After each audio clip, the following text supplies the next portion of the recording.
Hey everyone, it's Owen here. Right now, I'm going to do a session breakdown of Ekspektasi. So here is my project, and let's just get started. Let's start from the intro.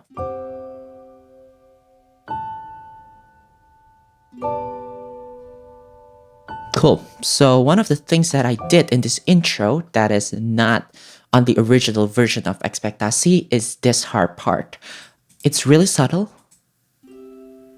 but it really gives just a little bit of whimsical feeling to the piano part.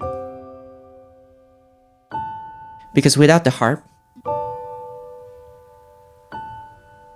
and I think it also ties in better to the second part that is coming, which has the harp motif over there. And now actually we have a bowed crotalus. And I like the sound. It sounds kind of like a violin when they're playing a harmonics, but it just has that grit. It has that ting to it that I really like. It really feels brittle. And while that's happening, the violins are playing tremolos. And that's the viola staccatos. And now we have the guitars, we have the cello solo, and the contrabasses and cellos are giving the chords.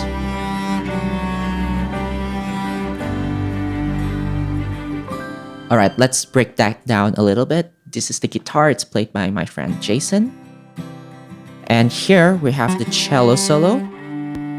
And here actually, I have a little dynamic EQ over here. And I need to use this EQ because the recording is a little bit troublesome, especially in that D4 area. Like if you look at the shape over here, you see a little downward trend of the harp distribution of harmonics. But for whatever reason, on that particular D note, the second partial is stronger than the first one. And that's why I reduce it with this dynamic EQ just a little bit.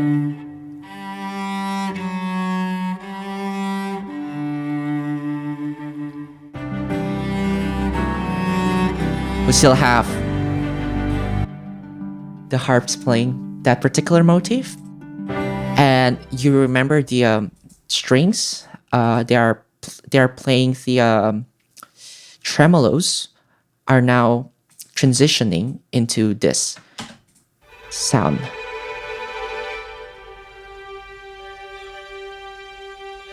So you went from basically these are two voices, right? Two notes. And for the last chord, there are four notes. And then back to two notes. So it's like simple, and you build up, and it becomes complex, crescendo, back to simple. And I like that. I think it really creates a great driving force to the next section.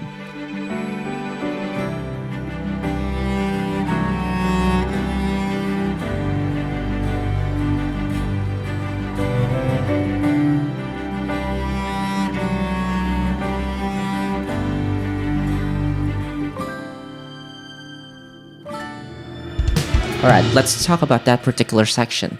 The harp part on that particular bar, I changed just a little bit of the arrangement. It sounds like this. This is what the original arrangement calls for this. I don't really like that because that means if you're playing the harp, you basically jump from this G into this chord, and that's quite a pretty big jump. So by just making that G an octave higher, as a player, you already changed position and basically arming you for that C major chord over here. And this just displacing this note by an octave higher makes a whole lot of difference.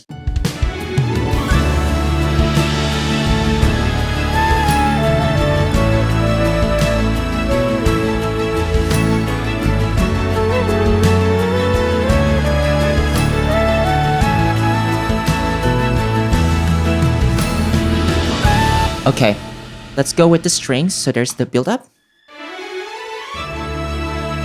Violins and violas are playing the melody in 3 octaves.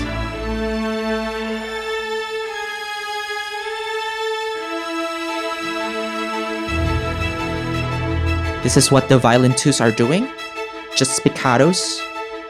And now for the cellos and contrabasses, they're playing this accompaniment, mostly just filling up the chords.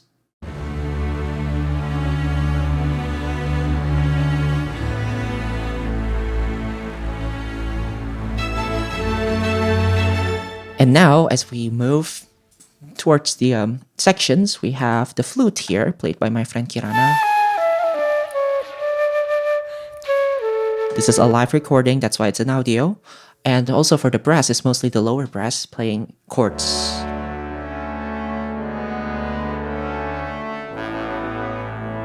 And the melody, actually. Let's go to the keys. Let's see what's happening there. Timpani roll, harp glissando. So here we have the original harp motif, but it's now being doubled an octave higher to make it more audible. And we have this saron. And also this jenglong.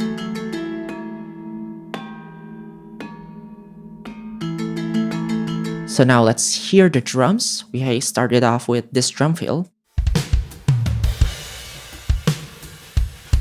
And what's interesting about this drum part, it's actually playing in kind of 2 different time signatures. One is the 6/8, 1 and 2 and 1 and 2 and the other one is 3/4, especially if we listen to this hi-hat closed pedal. 1, 2, 3, 1, 2, 3, 1, 2, 3, 1, 2, 3. So they're basically 2 time signatures playing at the same time. And now, as we listen to the percussion section,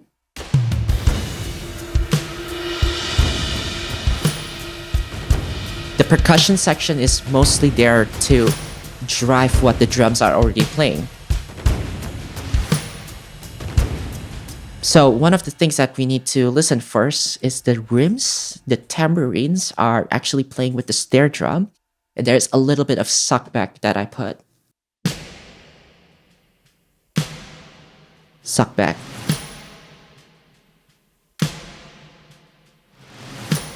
The suckback really does give an anticipation, a moment of drama before that snare hit. And yeah, if we listen to just the rims are mostly wood. So it has a different texture, and if you pair it with the tambourine, it just gives more high frequency content to that. And we go to the taikos here. The taikos are basically playing what the kick drum doesn't play, in a sense.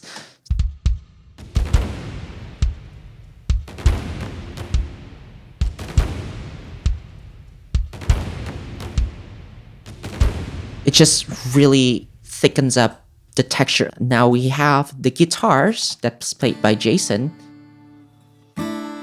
being doubled by a virtual guitar. Because I just want a wider experience. I want a bigger sound. And I don't think just one guitar is going to cut it. That's why I decided to layer it with another guitar. And bass is doing bass things. But the first note is actually being slide up. And let's just listen to mostly the rhythm section.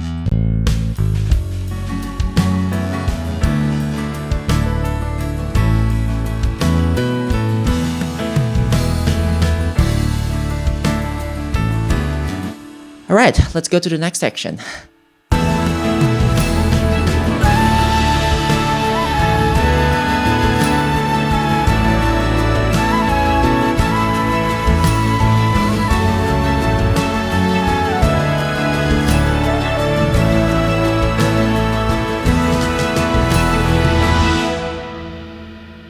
Cool.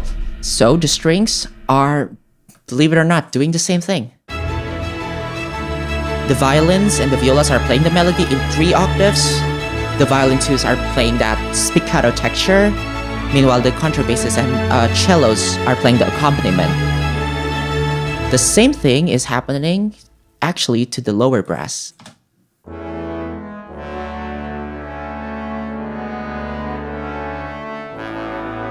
The high brass is actually providing either chords or some sort of counter melody. It's unison and breaking down that unison there.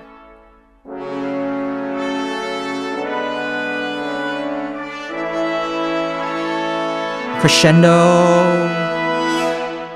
So what's happening to our keys is a little different because now we have even more gamelan. Now it's being joined by the bonang. It's this sound. And do you remember when I say that the drum plays in both 3/4 and 6/8? This particular instrument, the bonang, is actually playing in 3/4. So if you count, 1, 2, 3, 1. Meanwhile, the rest of the ensemble is playing in 6/8. 1 and 2 and 1 and 2 and combining them both. And here, actually, out of nowhere, there is a marimba. And you might be thinking, what does a marimba has to do with all of this gamelan? The gamelan are basically made out of metal, right? So it sounds really sharp. And I need something to mellow the sound up. And that's how I came up with the marimba. Because the marimba played with the soft mallet, especially at this high register. If we take a look at this spectrum, and we basically have a low pass over here. Do you hear that ticking noises? That's what gives it the warmth. And I just want that low frequency to help smooth the harshness of all the stuff that's been going on here. Cool. So on to the next part, which is the percussion. It's doing the same thing as before. With the exception here in bar 29. Bam, bam, bam. Okay, you might be thinking, what's happening there? There's a little big moment that's happening with the pianos and the bass. And that's called contrary motion, meaning the stuff is going on to other different direction. Because now the pianos are going higher, meanwhile the basses are going lower. Let's hear that.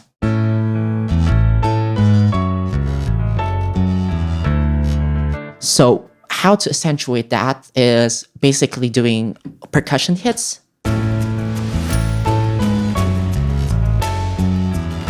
And the other thing that I did with the drums is I hit the crash on those hits. And it just gives it a little bit more life to it, I think.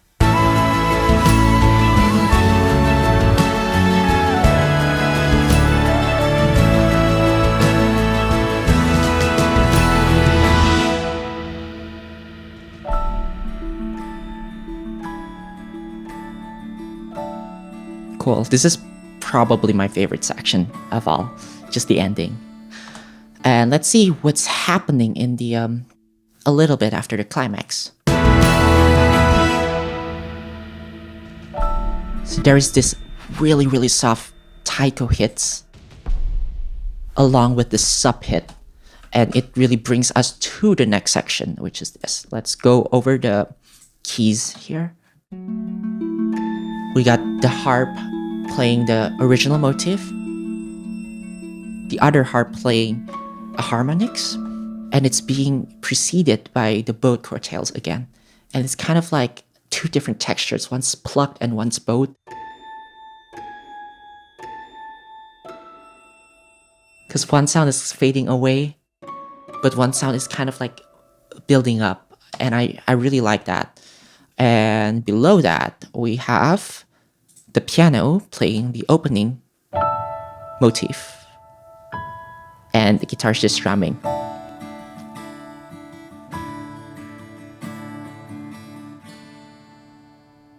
And now we have our last chord.